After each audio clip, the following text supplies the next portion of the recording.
Hello and welcome to Hamer Reviews. My name is Christopher Hamer and today I'm going to be doing a review of the Netgear Orbi RBK853 mesh Wi-Fi system in 2022. Now these were actually released in December 2019, so they're over 2 years old, and in many ways they've been developed quite a lot in that time, so they're not necessarily the same product that was sold initially. They are in terms of hardware but not in terms of software, and I'd like to talk about my experiences of them in the past year, which is how long I've had these installed. So to start off with, they cost a lot of money. The retail price of them is £960, about $1,000 if you're in the US, which is a lot of money for some routers.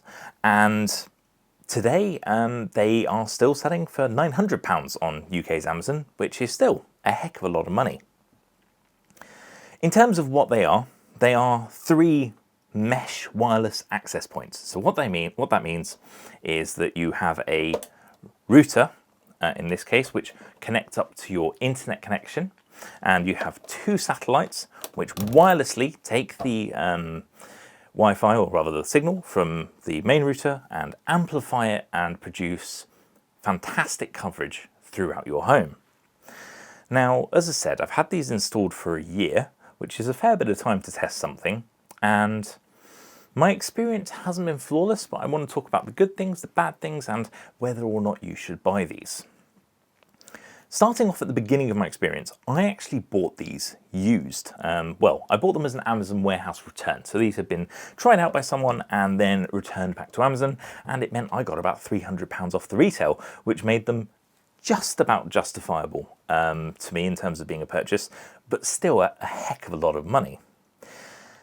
My problem pretty much started the second I unboxed them and switched them on, which is that I couldn't connect them to the Orbi app.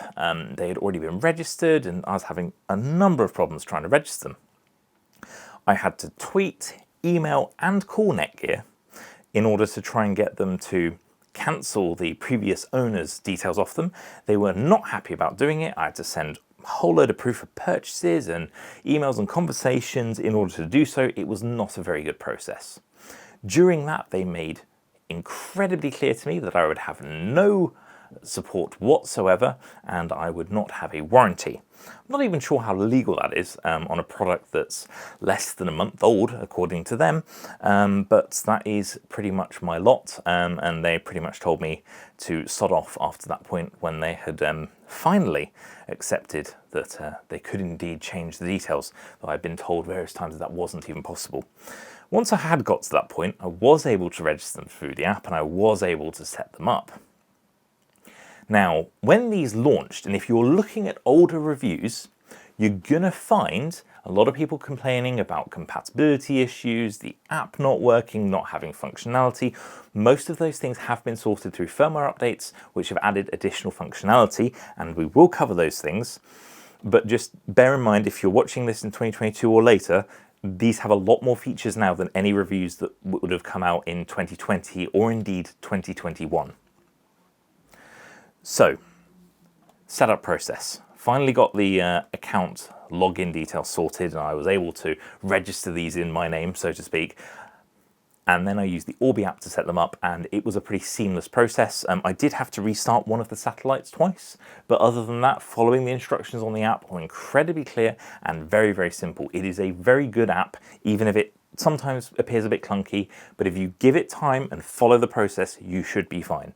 At the end of it, you're going to get to change your Wi-Fi name, so the SSID, you're going to get to change the password, you can choose security levels, WPA2, WPA3, etc. A lot of options, but it allows you to do it pretty seamlessly. Once you have got it set up correctly, you're going to really want to work out placement of these satellites and the router itself. So the important thing there is that you want to ensure you get full speed throughout your property. Now, these are rated up to 6,000 square feet as a pack of 3. If you only have 2 of them, which is the RBK852, that gives you 4,000 square feet. So about 2,000 square feet per device. Don't forget, these need to be within range of each other in order to give you great coverage, very important. And sometimes the walls or the cables or pipes in the walls will affect the performance of each unit. So you may need to spend a bit of time getting it right. I certainly had trouble when I placed one of these in this room. I didn't get great signal in the next room along, which is my office, which was very, very frustrating. As a result, I had to move it around into the office, and now I have flawless signal everywhere, including this room. But it's something that you really need to keep in mind. This house is a solid brick construction for reference, and I think that there's some pipes in the wall over there where I actually had placed it, and I think that was what was causing the issue. I'm not sure though, it was very, very odd. The rest of the house has incredible coverage. The house is only 120 square meters, but I get coverage all the way around the perimeter, all the way to the back of my garden, and indeed the front as well. These certainly can cover a wide space, which is really, really good. So we'd done the install, we'd sorted out the location. Up until that point, it must be said, when this router was in the wrong spot, or the spot that didn't work, I did actually suffer from dropouts. I found that the speed was slow. Since I moved them and worked the positioning out correctly, I absolutely don't have any issues like that. I've barely ever have a dropout, and the Wi-Fi usually is fantastic, except on one or two of my devices that don't have very good Wi-Fi systems themselves. On those, I use Ethernet cables, but again, we'll get to that in a moment. Now, where these devices differ from the original version that was shipped is the firmware, and they've all been updated. They always update to the latest firmware, and the changes there are twofold. One, the Bitdefender security, I think, has been upgraded a little bit to provide you a few more features, but the one that most people said were missing were parental controls. And at the time, Netgear said they're coming, but they really did take their sweet time getting it sorted. Today, you do have parental controls on these.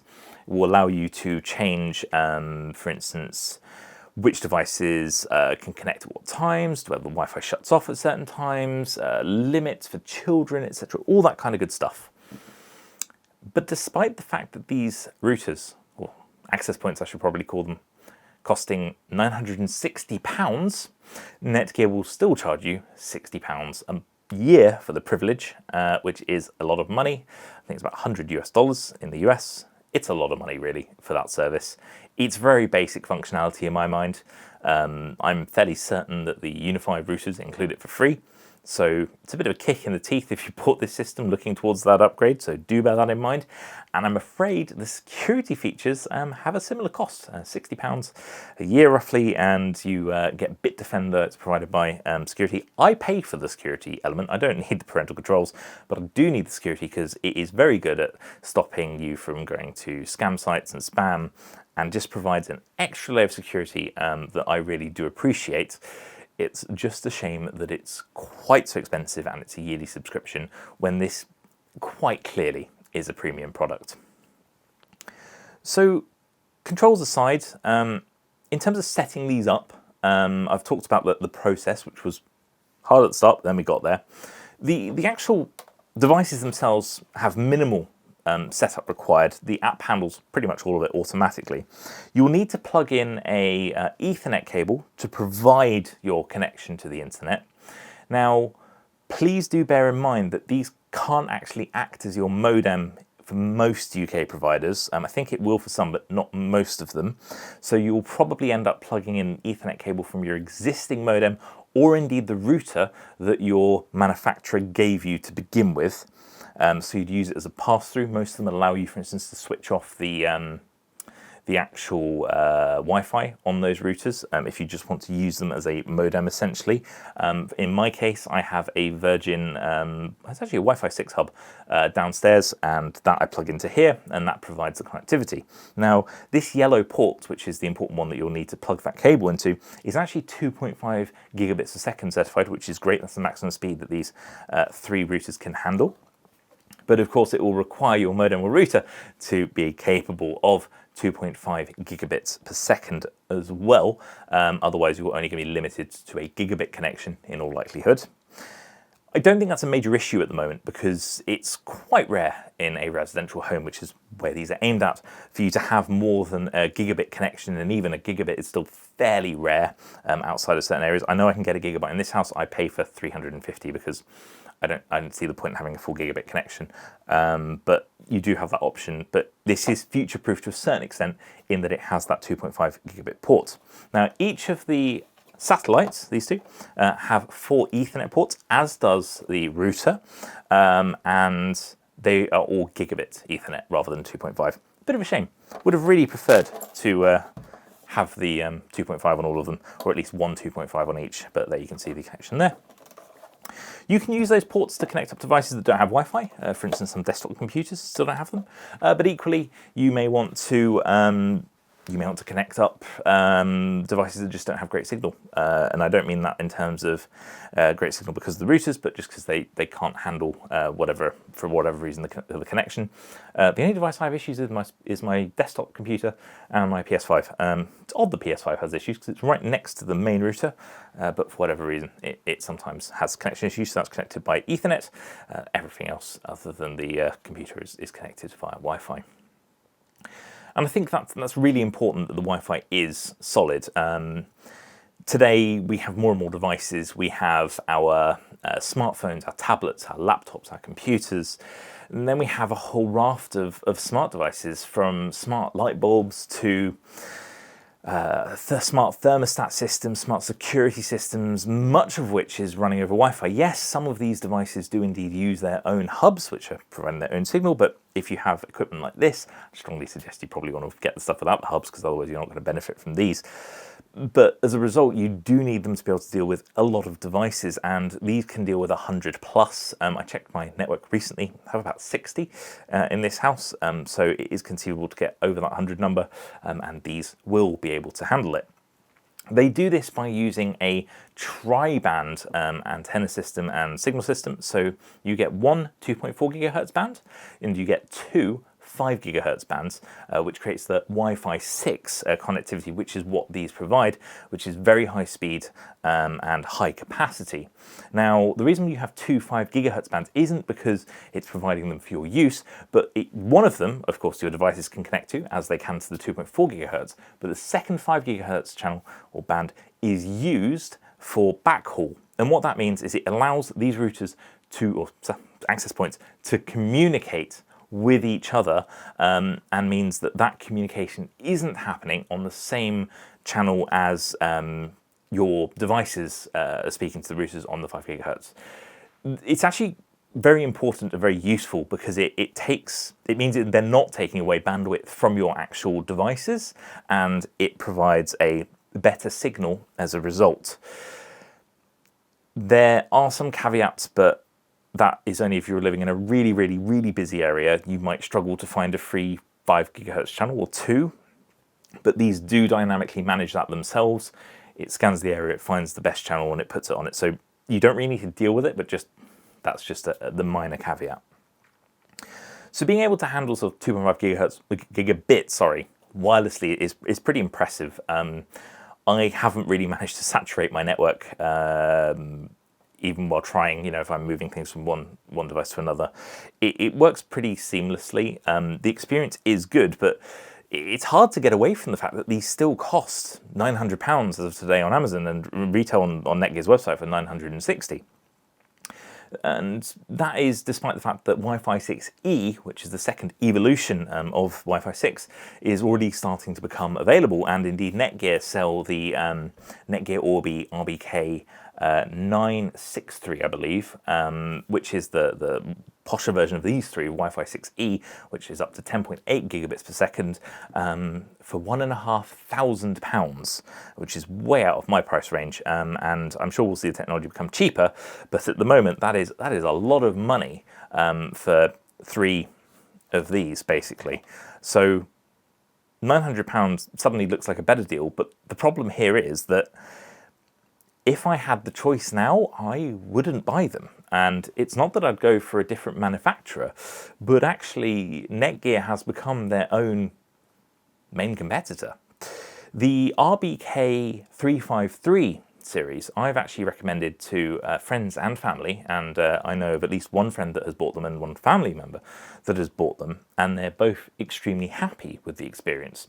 Same thing, 3 routers, the similar kind of area, not as big, but they've all really enjoyed using them, and at the moment they'll cost you £250, but even not on offer, they retail for £330, which at a third of the price for the majority of the performance, I'd probably do the same. And if you say, no, that's not quite right, I still need more performance, the RBK753 retails for about £600 and provides much of the performance these do at not that much more cost. The thing which frustrates me here is I kind of feel that Netgear could justify the additional cost if the additional services such as security and the parental controls were free, but they're not. You have to pay the same price for them with these as if I had the three RBK353s. So I'm not entirely sure I would bother with these if I was in the market now. Yes, I have no issue with them.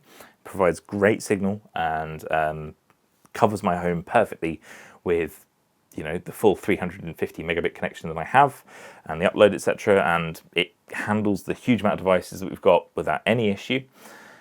And yes, the signal is magnificent, but the idea of being able to save quite a lot of money is quite tempting. And the thing you need to bear in mind is, at least of the Wi-Fi 6 version, all of these devices that I've just mentioned are compatible with each other. So if you buy this current generation, the 350, the 750 or the 850 satellites, which would be these, not the routers, that they will actually intermix. So you could have, I believe, an RBR 350, which would be the cheaper router, and you could link it up with a RBS 850, which would give you like the ability to add a really strong satellite where you perhaps have an area that needs additional coverage or is particularly large or has particularly thick walls where you just need that extra signal power, and still have a much cheaper system than this.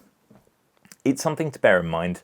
I like that intercompatibility, and when we had the previous generation Orbi routers, which actually my parents still use in their home, the makeup of that system really evolved over the years. So initially we had like 3 of the Orbis, and then we added 1 satellite here, 1 satellite there, and I think currently there's about 8 satellites and 1 router, and the system works really well because we bought a lot of the equipment and users, it's got a lot cheaper.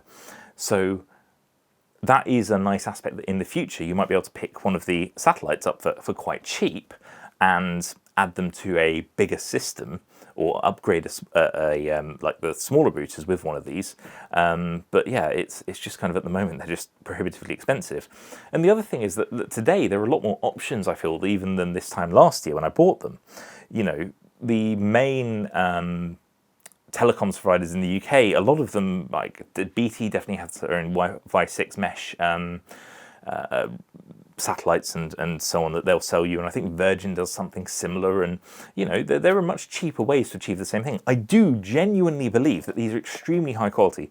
They have high quality components. I mean, they're running like 2.2 gigahertz quad core processors, and you know, you've got like a gigabyte of RAM in some of these. So these are clearly high-powered computers in and of themselves, and they are managing your network very efficiently, and they are very much fit and forget, which is fantastic. And I really, really, really do think that that's where the benefit is. But if you can get most of the performance for a third of the cost, I'd do that. And if I could get most of the performance for virtually no cost by buying it through my telecoms provider, maybe I'm only paying, I don't know how much they are, but let's say 50 or 100 pounds for a satellite to add to my existing mediocre router that they've given me, maybe I'd consider that. Personally, I probably wouldn't, but I can see why people would consider it and why most people would be happy. So to conclude this convoluted video, in 2022, the RBK853s, at the cost of £960 or even £900 as they are said on Amazon at the moment, might not necessarily be worth it, but I would certainly consider the cheaper, younger brother version of these, the 353s, and try them out. And if perhaps they don't give me the signal I need, either add another one of those satellites, or indeed then upgrade to the 753 or the 853. All of these systems, by the way, come as 2 and 3, and I think you can get this in a 4 and a 5 as well. Obviously, the cost jumps up significantly as you add satellites. I think for an average semi-detached, like 3-bed home, which let's say that's the average UK home size, 2 router system probably is enough. If you want to really cover yourself, 3 will definitely do that kind of home. If you have a larger home, you definitely want 3, and you might need 4 or 5. It depends on what you're willing to accept. For me, my benchmark was absolute full speed and full signal everywhere in the home, and that's what I get with these. I'm fairly certain I'd have the same with the 353 series, but I do hope to review that in the future. Hopefully you find this video useful. Not the usual kind of one we do, but I do think it's interesting to look at these. I do know that Netgear can provide a great support experience, by the way. I have had that in the past with them, so it is frustrating that they were so difficult about changing ownership of these devices.